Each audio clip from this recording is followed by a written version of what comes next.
Hey up, it's that old Yorkshire geek once again, and I'm live again. And look, we're on the bridge of the Orville, isn't that cool? Zooming through space.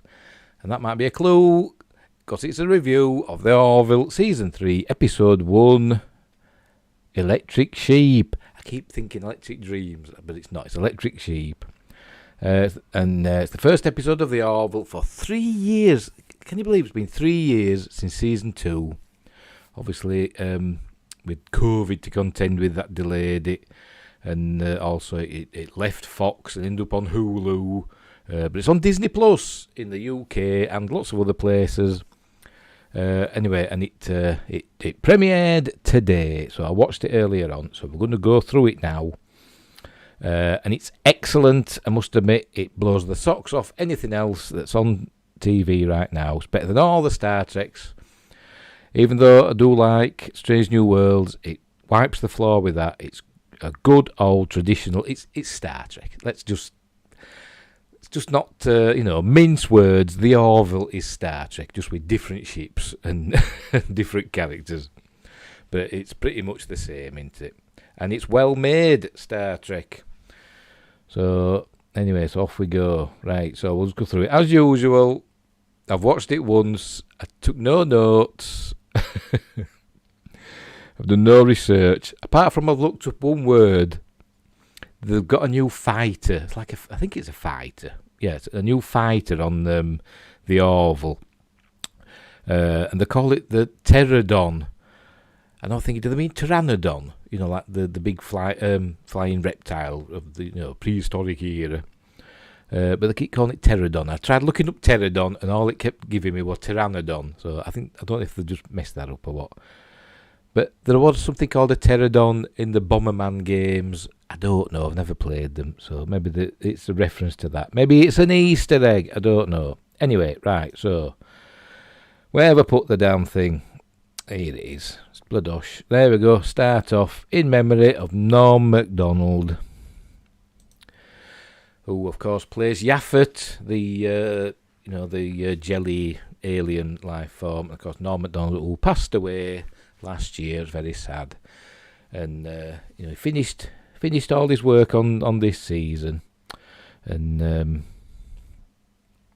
it's very sad. So they've dedicated it to him. So, and we do see Yaphet in this episode, and he does play quite an important role. But right, off we go. And believe it, even though it's been 3 years since we saw the Orville, there's no recap. There's no previously on the Orville. They just get stuck in, bang, there we go. Stuff's blowing up. The big massive battle. You might have seen this. They've shown this before. They released this footage, a few months ago.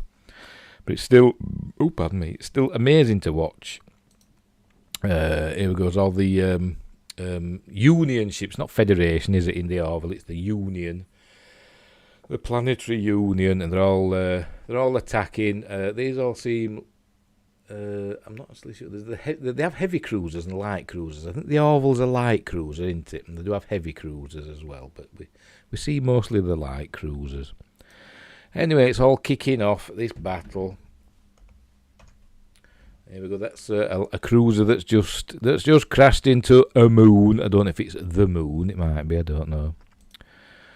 This is I forgot his name. I think it's Marcus Finn, Dr. Finn's eldest son on the Orville, and he's running. The ship's blowing up around him, and he's running, and people are getting blown out into space. Notice how I said blown out and not sucked out, because you get blown out into space, not sucked.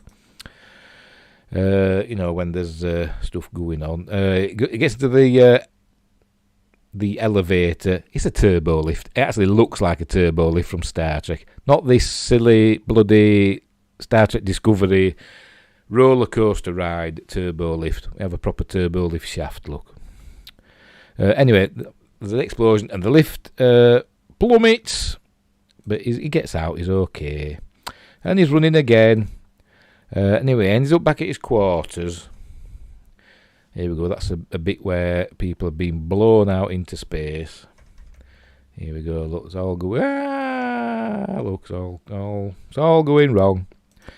He gets back to his quarters. Here we go.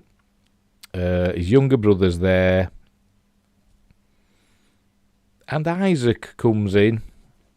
Because remember, this is the battle where they're fighting the Kalon. Isaac is a Kalon. They're artificial life forms. And they've decided they want to wipe out all biological life forms in the galaxy. So basically, we're at war. The Union and all the other races, I can't remember the names. I've forgotten. They're at war with the Kalon now. So anyway, so we see Isaac here. And they say, hello, Isaac. But then he does something, and I'm probably going to miss it. Here we go. And that happens. But it's all a dream. It's all a dream. And he wakes up in a cold sweat. He's having nightmares. And then we cut to it's a space dock. I presume that's Earth. I presume it's over Earth. So a big, massive space dock. It kind of reminded me of a bit of the space dock that we saw in Starship Troopers. I know it's not a big ring that goes around the moon, but it's just that design. It just, it's chunky and it looks functional like that one did on Starship Troopers. Right, so here we go. So this is Lieutenant Commander John Lemar, played by Jay Lee, who I think is a terrible actor. He's probably the worst actor in the series. He's awful. He's proper wooden. He's proper wooden. But, whatever. He gets the job done, I suppose. And anyway, he's going about his day-to-day stuff. He's talking to Isaac. This isn't a dream. This is real. Remember Isaac in the big war, the season 2. At first, he was as enemy. He was with the Kalon. And then he overcame his programming and helped us defeat the Kalon at this big battle. And then he was reinstated by Captain Mercer, Ed Mercer. So he's still part of the crew. And we find out that a lot of the rest of the crew are not happy about this. But anyway, but it's still working away. So it's like a, day-to-day stuff. And people, I think he's asking him about, a lot of people are angry, and a lot of people are off with Isaac. Obviously, he's no emotions. He's basically data, isn't he? He's this series as data. So, people being angry with him or upset with him or fobbing him off or brushing him off or ignoring him, it don't bother him. He just sees it as a fascinating field of study. Then what? Then this is Isaac. Okay, I don't remember what happens. Quite a lot actually happened. Oh, yes, he goes to the mess hall, and these are all sitting here. These officers, these young officers that I've never seen before. This one, can you see my mouse pointer? Yes, it's there. This one here is the hot new ensign who works on the bridge. I forgot her name. Anyway, Isaac comes and asks if he can sit there, and they all say, yeah, whatever. But as soon as he sits down, there you go, they all get up and walk off. But this ensign comes back. Oh, I should remember her name. I tell you, I should do my research. I should have a list. Let's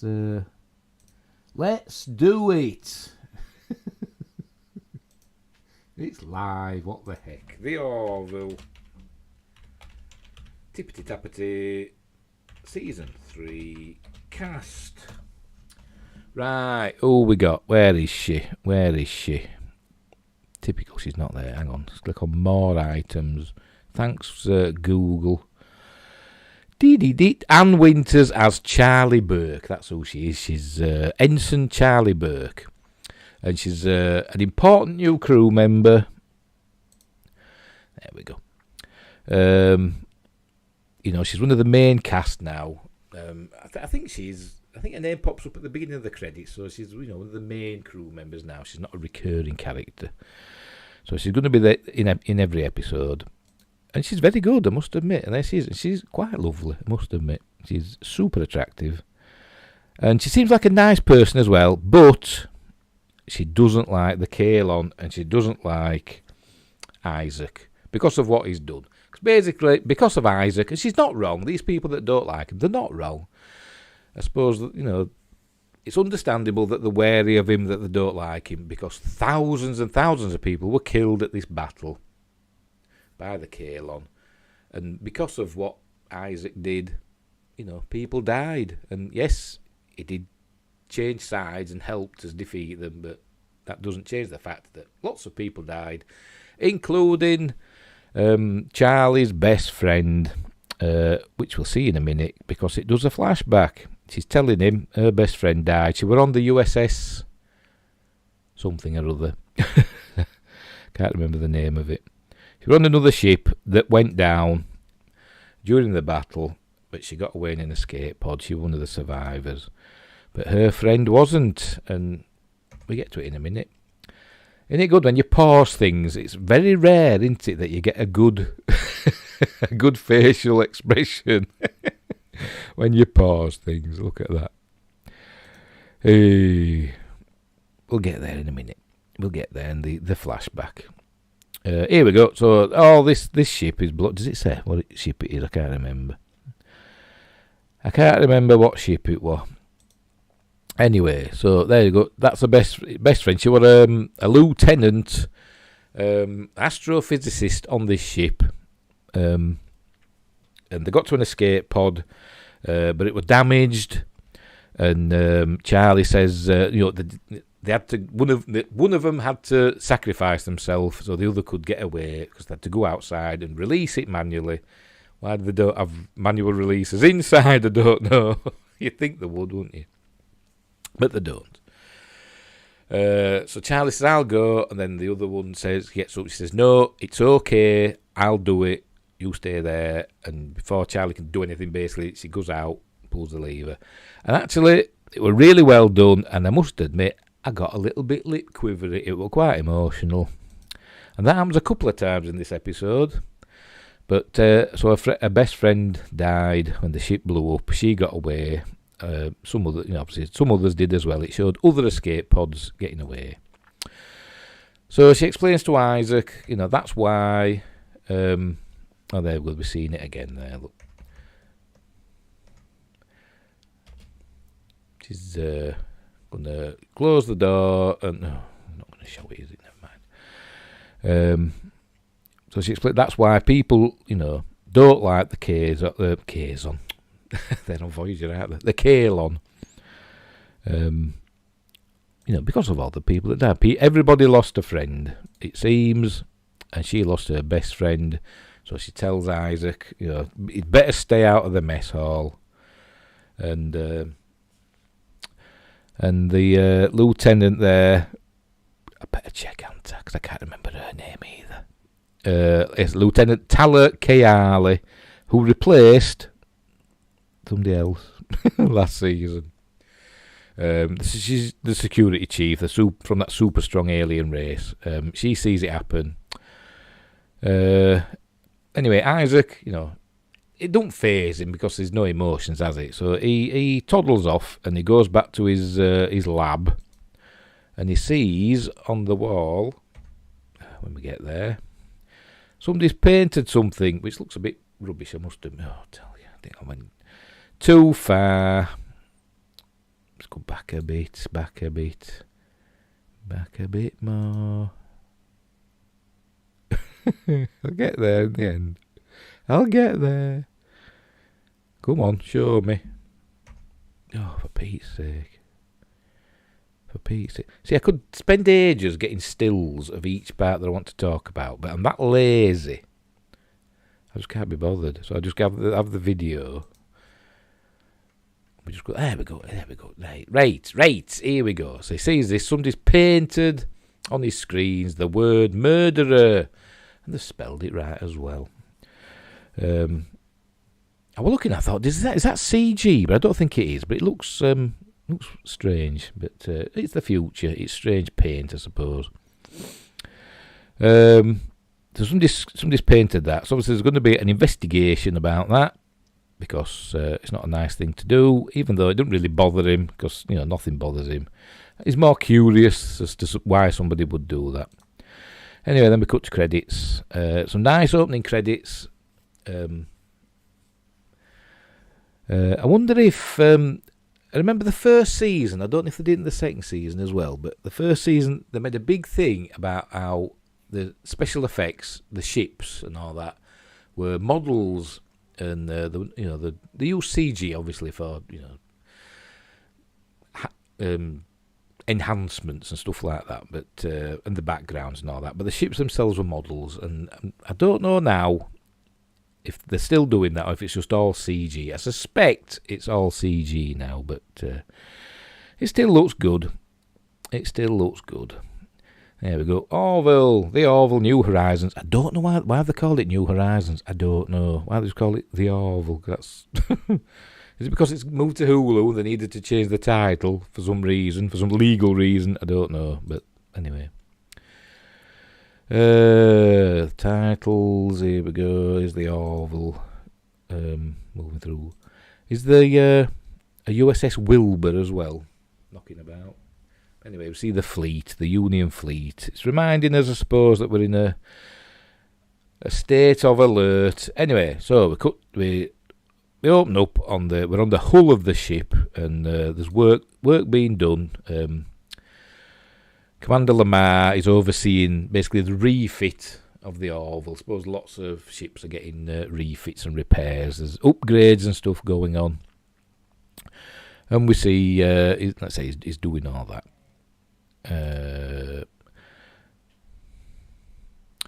We're on the bridge. There's the new ensign, Charlie Burke. Is she the navigator? Yeah, I think she is. He's the pilot, isn't he? He's Gordon, that's it. Gordon Malloy. Sorry, I've got the Wikipedia list of cast there. I'm useless, aren't I? I bloody am. I'm useless. Where were we? Anyway, so it's basically a day at work. So just getting on with the stuff. Anyway, obviously the captain and Captain Mercer and Commander Kelly Grayson, they get called away to Isaac's lab because of this, some disgruntled murderer. She's done some tests, tricorder. They don't say that, but they've analysed it, and there's, whoever did it, has covered the tracks, and they use the word replicate. Whoever replicated it, so that's a straight Star Trek reference, isn't it? Whoever replicated the paint, covered the tracks, they've used somebody else's ID, but she says she'll get to the bottom of it, and she does eventually. And we find out it was Marcus Finn that did it. Just spoilers for a bit later, but Dr. Finn's son. It were him we were thinking, was it Charlie Burke that did it, but no, it wasn't. It was Marcus Finn. Anyway, they're all wondering about, what's going on. Here we go. Oh, yeah, Charlie gets... can you see that? Yeah, you can. Charlie gets called to the captain's office. And, he asks her, did she do it? And she said, no, but she understands why somebody would do it. She makes no bones that she doesn't like having Isaac on board, and a lot of the crew feel the same because of what the Kalon did. I nearly said Kazon again.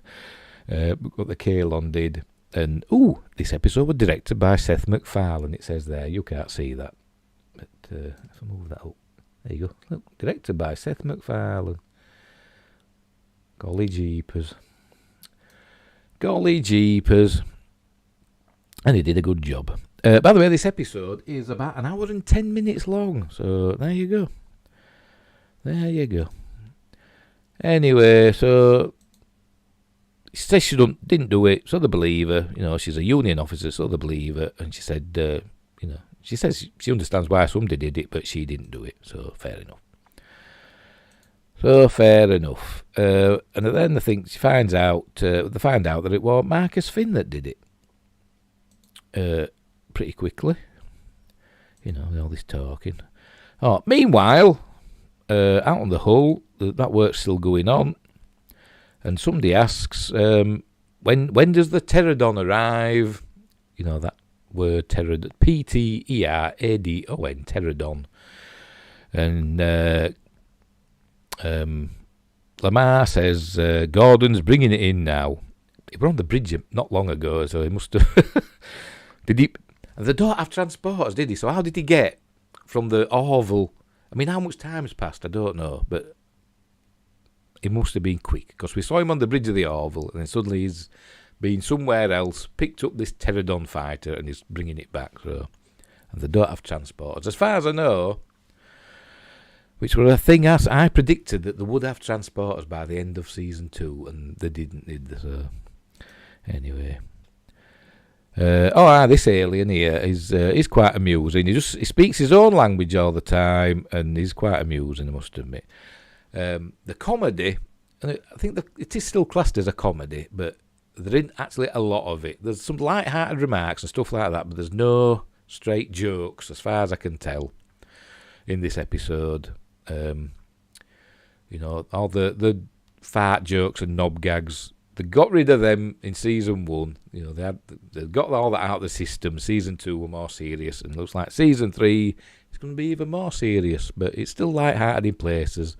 This character here is amusing, and there's Yaffet in a spacesuit, the late Norm MacDonald. So anyway, they're still doing this work, and here comes Gordon in the pterodon. Here we go.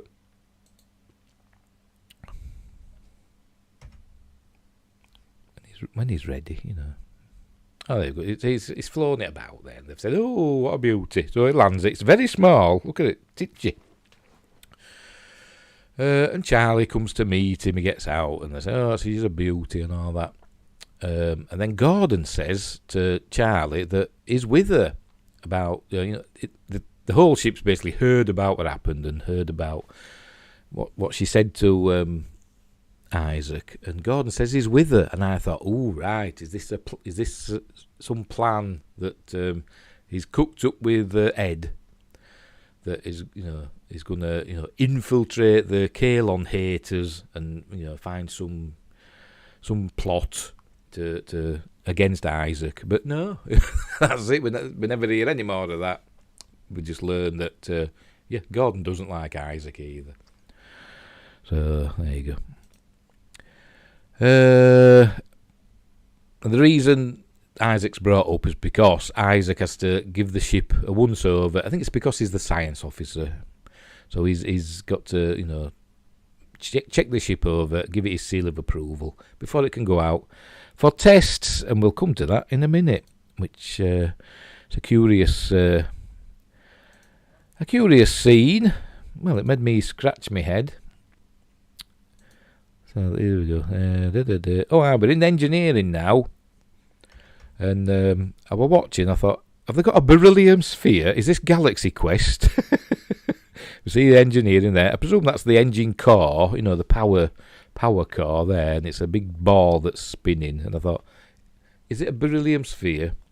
Have they got an Omega-13 somewhere as well on the ship? Hey.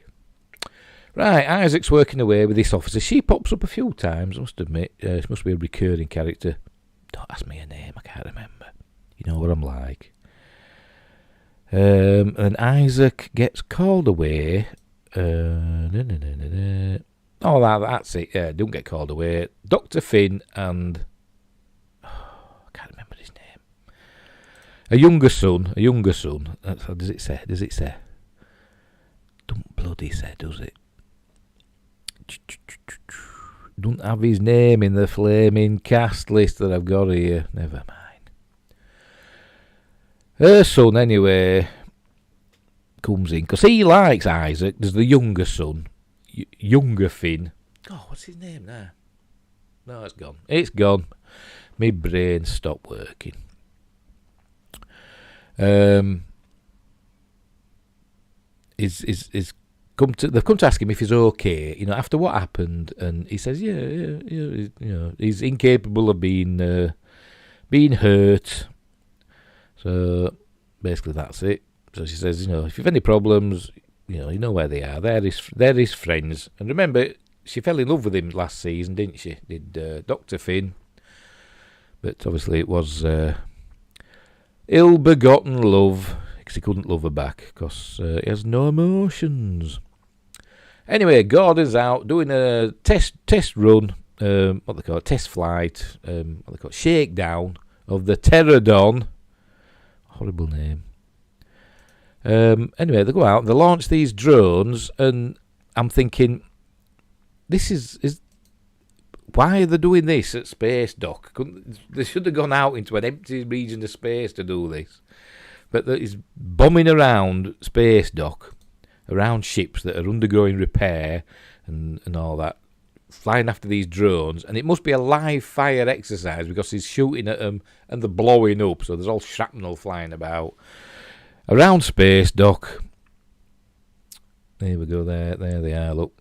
And I'm thinking, surely there must be some safety protocol that forbids them from doing live fire testing around Space Dock, but obviously not.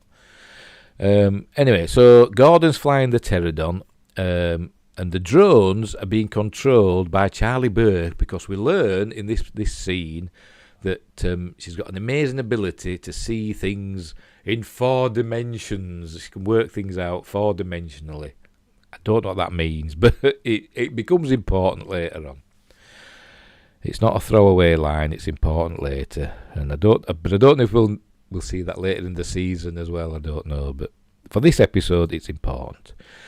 Anyway, he sees off. There's 4 of them. He sees off, or the 3 of them. Anyway, whatever. He sees off these drones. Just Gordon, because he's a super ace pilot, and everything's lovely. And there's the Orville in Space Dock, and it looks lovely.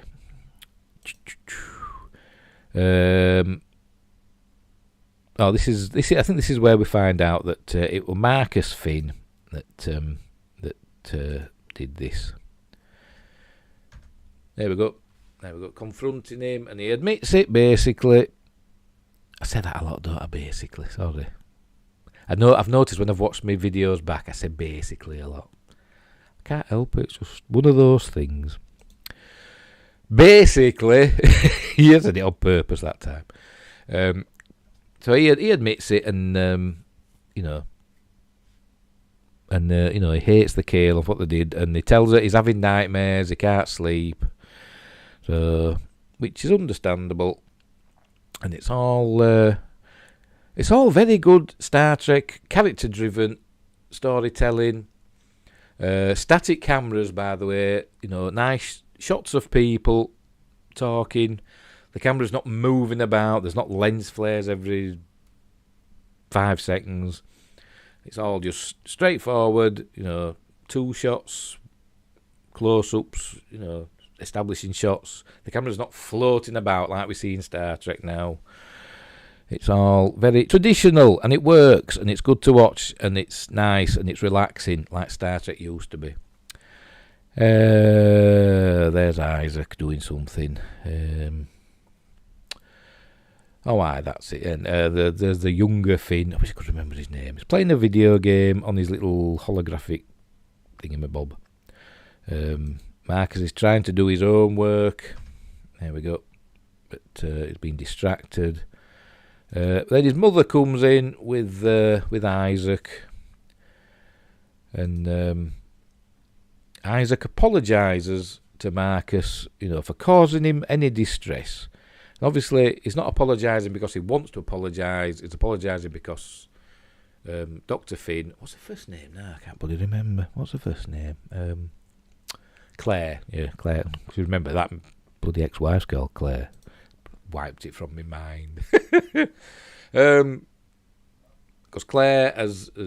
he's apologising because obviously Claire's asked him to apologise to her son for causing him any distress. But Marcus, he doesn't accept the apology, and he says to Isaac, that the crew hate him, and he wishes he were dead. So basically, that's it. And he runs out like a little bit of a brat, but a well acted one. It's well done. It's a well executed scene. There's a lot of establishing shots of the Orville. It's cool. So we see Isaac going to. Is this the bit? I don't know. He goes to engineering. There we go. He's looking out at the space dock and the Union fleet. He's obviously thinking about what's happened. So it kind of makes an emotional decision here. He says, he wasn't emotional about it. It's a logical decision to him. But he commits suicide. Ooh, see, serious stuff. What he does, he puts an EMP pulse through his systems. He does a little note. He basically writes a suicide note, but in the form of a voice. He records a suicide thing, and he's telling Lemar about things that can be improved. Such and such. I'll cause this to be 0.5% more efficient, etc., etc. And then his last line is, he wishes the Finn family all the best and is sorry for any distress he's caused them. And then he kills himself. He does the EMP burst into his brain, and it kills him. And that's it. He's dead for all intents and purposes. Here we go. There we go. He's dead. His eyes have gone out. And they say, can they turn him back on? They find him and they say, can they turn him back on? And Lemar says, well, yeah, they could reactivate him, but his neural pathways are being fried. So even if they managed to switch him back on, it'd be blank. It'd be an empty shell. So he's wiped his mind. But as they say in science fiction, nobody's really dead. Isaac will be back in this episode, so don't worry. Everyone's feeling a little bit sad that Isaac's dead. There's that funny hair. Look, he's smiling. he says something. I can't remember what he says, but he says something. He's really happy about it, and that says he's got an infectious smile, hasn't he? But he always speaks in his own language with subtitles, and it's amusing. Then what happens? Do. This is they're basically talking about Isaac and how he's killed himself, and that he's dead. They can't bring him back, and if they did, it'd just be an empty shell. He's fried his neurons or whatever. So they're all jolly upset about it. There he is. They're sending Yaphet, because he can squeeze himself into Isaac's body, and he can have a rummage about and see what's happened, and that's how they find out that he's knackered. Basically, he's beyond repair. And that's that as far as Isaac's concerned, and it is. I suppose it's quite sad, but a lot of people are not really sad about it. But Marcus, by the end of the episode, he does feel guilty about it. But we'll get to that later. This is Claire talking to him. Can't remember what she says, but I'm sure it's heartfelt. Can't remember what he says back to her. But, it's good stuff. It's good character-driven stuff. Oh, pardon me, I'm burping. I've been drinking Coca-Cola and eating cheese and onion crisps. So. Anyway, everybody's obviously a bit sad. Well, the main cast are a bit sad about Isaac, losing Isaac, because he was their science officer. And you'd have thought that they'd reassigned a new science officer. You'd thought there'd be somebody there to take over his duties, but apparently not, because they're ready to launch. All the repairs and upgrades are done. This is the memorial service for Isaac, which is quite nice. Ed saying nice things about it, and he says some things that, he said that Isaac, explored with us and says all these things about emotions and that, but and then I'm thinking, but no, he wouldn't do that. But then he says, even though Isaac never felt these emotions, we felt them for him, which I thought, well, a very nice thing to say. Then Claire goes to the holodeck. They don't call it that, but it's a holodeck, and she sees a younger son. What's his name? I can't remember. Oh, never mind. I think it starts with a J. I think, but I can't remember. Anyway, he's talking to a holographic representation of Isaac, and Claire switches it off, and he says he wanted to talk to Isaac, and he says the hologram thing will bring him back, and she says no, it won't. It's just an image. It's not the real Isaac. Isaac's gone. So he leaves. We've got to get used to Isaac not being around. Earlier on when she was talking to Kelly Grayson, they were talking about how she used to be in love with Isaac, and she did. Oh, my phone ringing again. Did this yesterday, didn't it? When they were doing my Obi-Wan review. It's that same number. I'm not answering it.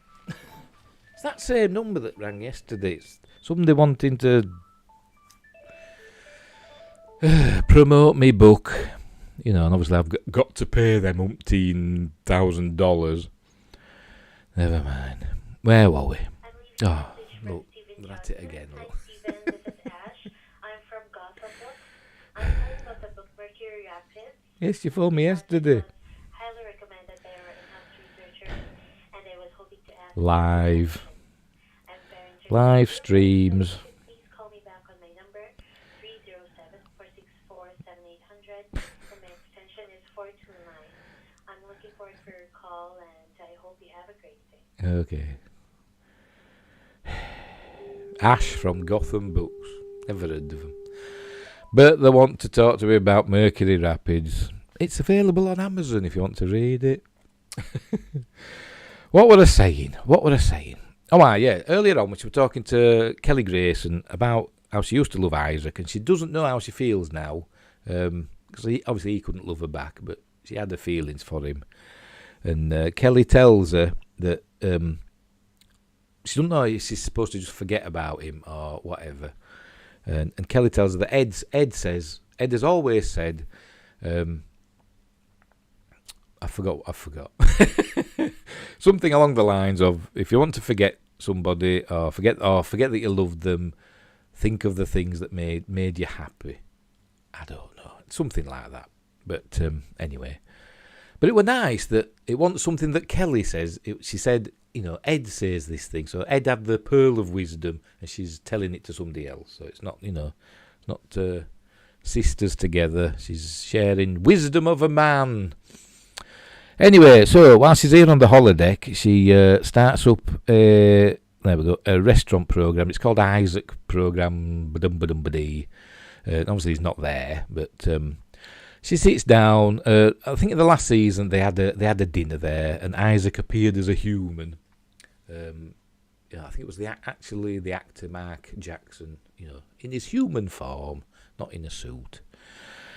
So she sits down and she has a good cry, and that nearly set me off as well. If we see it, there we go. She's going to sit down, and and the subtitles it said sobbing.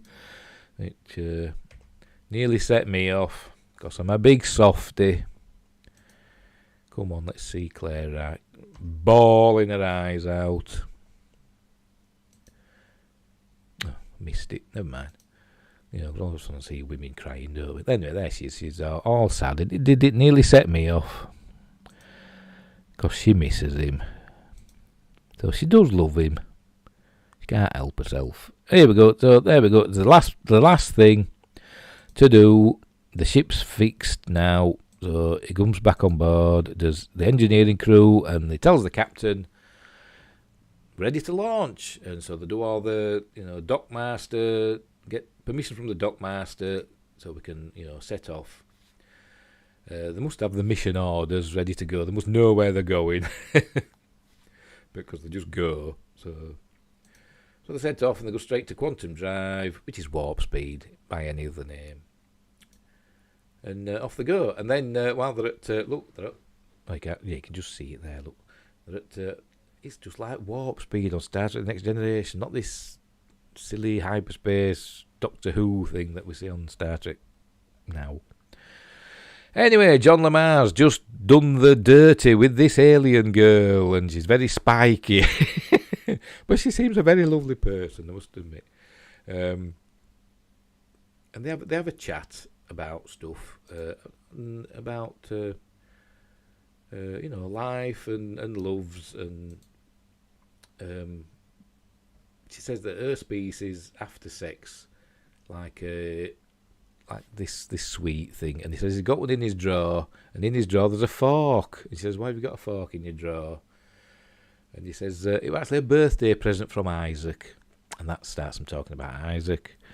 Apparently Gordon had told him that humans give each other presents on birthdays, but it wasn't specific as to the kind of present, so Isaac just gave him a random object, and he kept it in his drawer because it was a present. And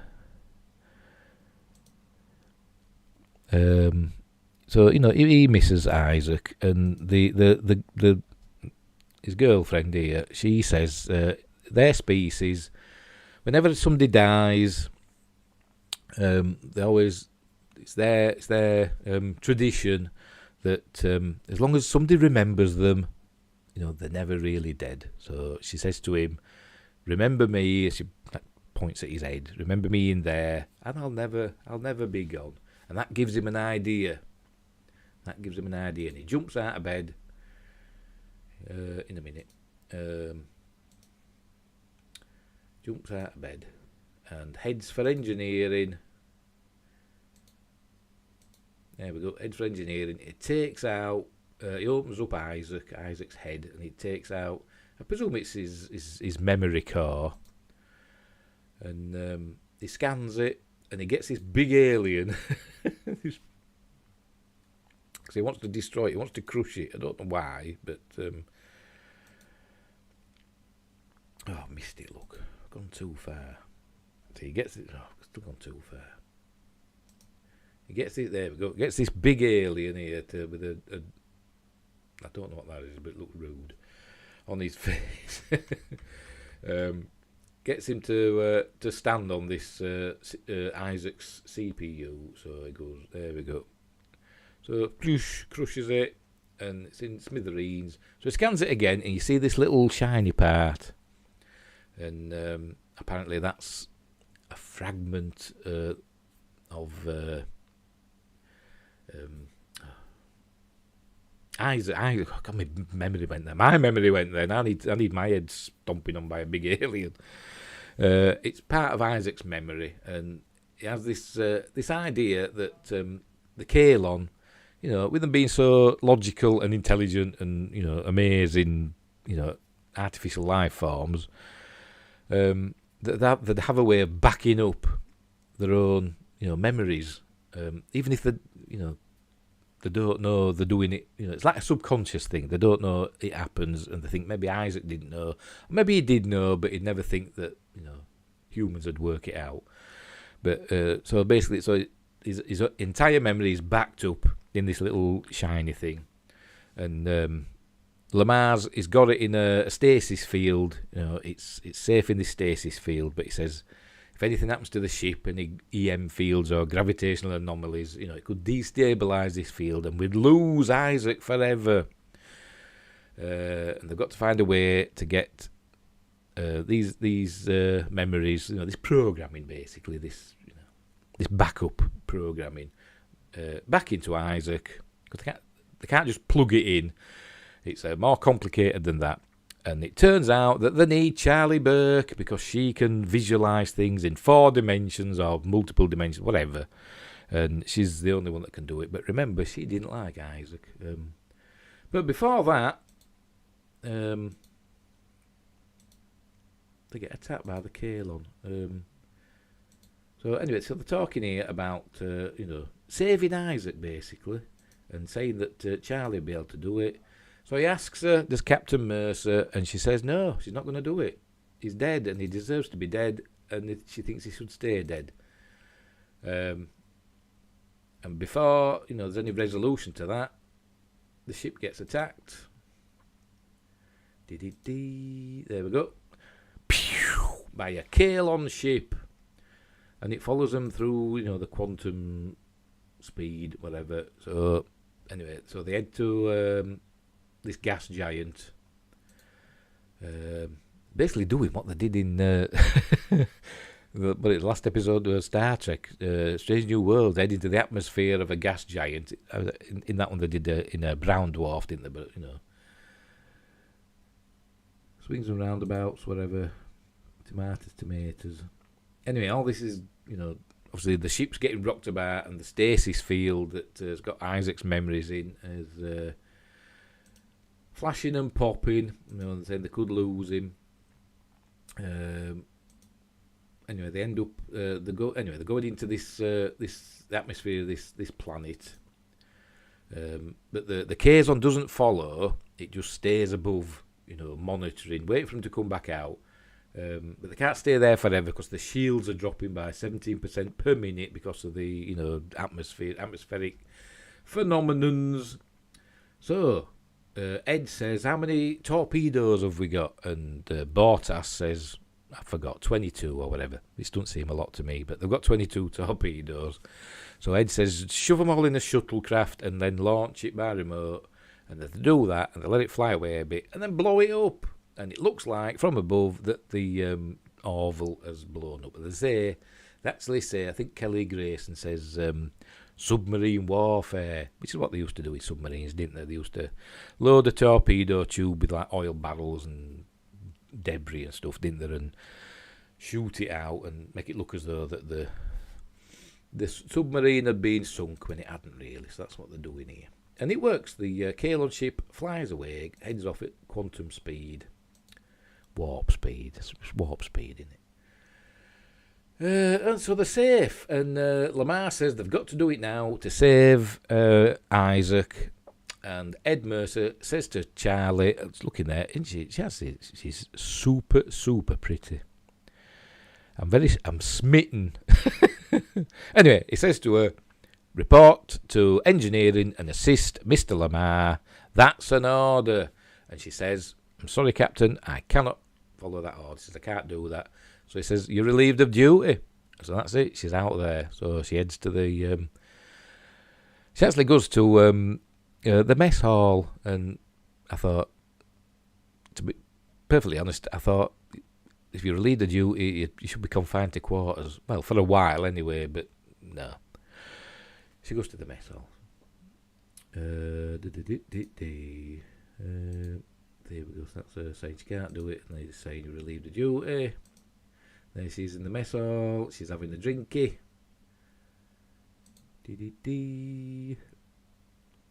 Oh, this is Marcus comes to talk to her, and he tells her that he is actually feeling a bit guilty now because the last thing he said to Isaac was he wishes he were dead, and then he went and killed himself. So he's feeling guilty about it. And obviously he gets through to her because she goes then and helps Commander Lemar, and they sort out Isaac. But here we are, they're talking about stuff. We're getting there. There we go. There she's using all her multi-dimensional amazingness, and then she suddenly says, "There, that's it. You can lock it down." So lock it down, and Isaac comes back to life. He's a bit confused at first. He thinks his suicide thing, the EM pulse, didn't work. But they said, yeah, it did work, but we brought you back. He doesn't thank you or all like that, because that's not the way he is. He's just, fair enough, he's working again. And Charlie said that, I don't know if he thanks her. or says he appreciates what she's done. I don't know, but she says that she didn't do it for him. She obviously did it for Marcus, so he could feel better. Anyway, here's Isaac and Claire in the doctor's office. Obviously, Claire also acts as the ship's counsellor, and she's talking to Isaac. Obviously, he's a suicide survivor now, isn't he? So it basically says,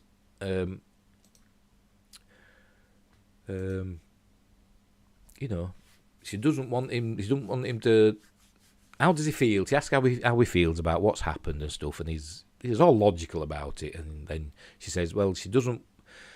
Is he going to try it again? And he basically says, no, he's not going to try it again because it wouldn't improve the functioning of the ship or the crew if he killed himself again. Because obviously they'd have to find a way to bring him back again. So he just, stays as he is. And she says, well, she don't want him. You don't want to hear of him trying it again. And she says to him, if you think that you're going to do something like this again, come and talk to her, because that's what she's there for. And they do address that he is an artificial life form, and there's no real precedent, for these counselling sessions. So they're just playing it by ear.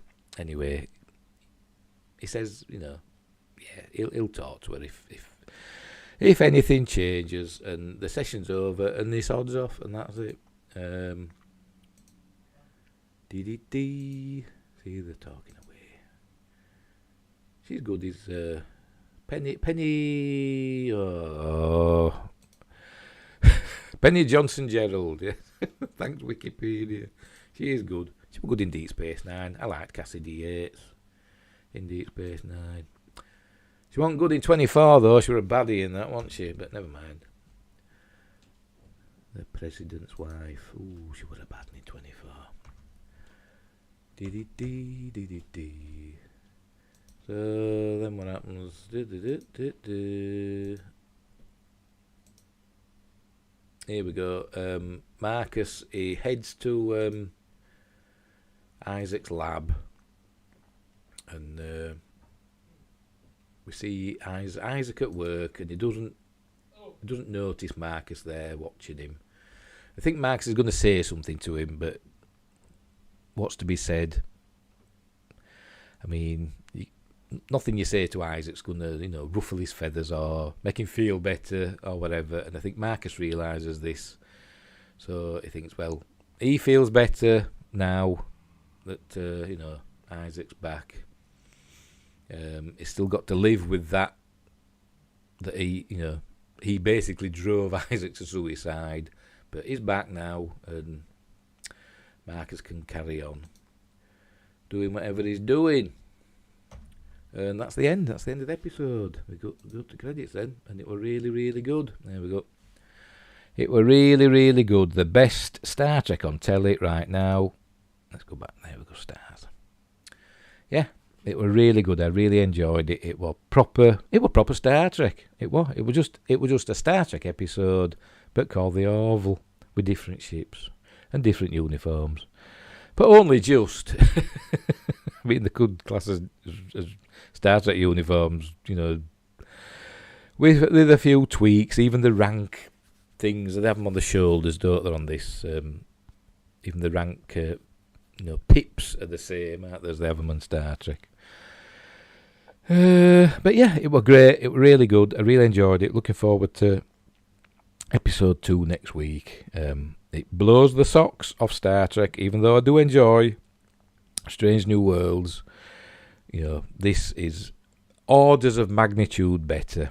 It's character driven, and people aren't crying all the time.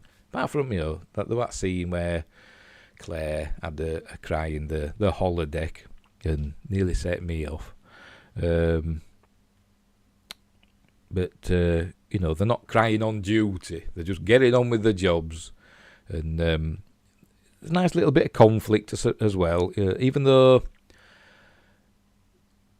obviously they're saying Star Trek, that one of Gene Roddenberry's commandments, wasn't it, that the crew should never be in conflict with each other. And in this, they're not really. Obviously, Gordon showed his support for Charlie. And Charlie, even though she didn't like Isaac, she still went to help him at the end to bring him back, even though she didn't like what she were doing. But she still did it. She felt it was her duty, I suppose, to Claire's son, to help his well-being. But she had the strength of her convictions that she wouldn't obey the captain's orders to help, so she got relieved of duty. And imagine that in Star Trek Discovery, they'd all been crying and or fighting. There'd been a fight on the bridge, but no, it was just matter of fact. I can't do that, sir. You're relieved of duty. That was it. She were out of there. So there we go. It was really good. We had a good battle with the Kalon, albeit brief. But we had the big battle at the beginning. But that was a dream sequence. But it was still cool. So I presume we're going to see more of this Kalon stuff going forward. I don't know if it's going to be in every episode. We're going to carry on the like a Cold War we've got with that reptilian species. I forgot the name of them. It's been 3 years since we've watched the Orville. I should have watched it to catch up, shouldn't I? But I didn't. So I don't know if that's going to carry on. What they call them now? They were religious, weren't they? They were like on a religious crusade to fight the planetary union, weren't they? But they ended up kind of becoming allies against the Kalon, didn't they? So, well, how will that progress? I'm sure we'll find out. Anyway, so next week on this, does it say what next week's episode is going to be? Let's have a look. Next episode is called Shadow Realms, but it doesn't say anything about it. Doesn't say anything about that episode. Let's see, yeah. Shadow Realms. I wonder what that's going to be about.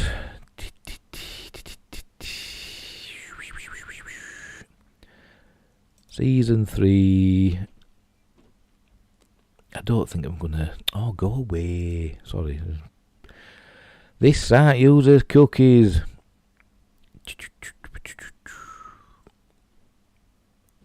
I'm trying to find Season 3. Any information about next week's episode? I can't find anything. But I'm looking forward to it, and we'll see what happens. It's really, really good. So I recommend it wholeheartedly.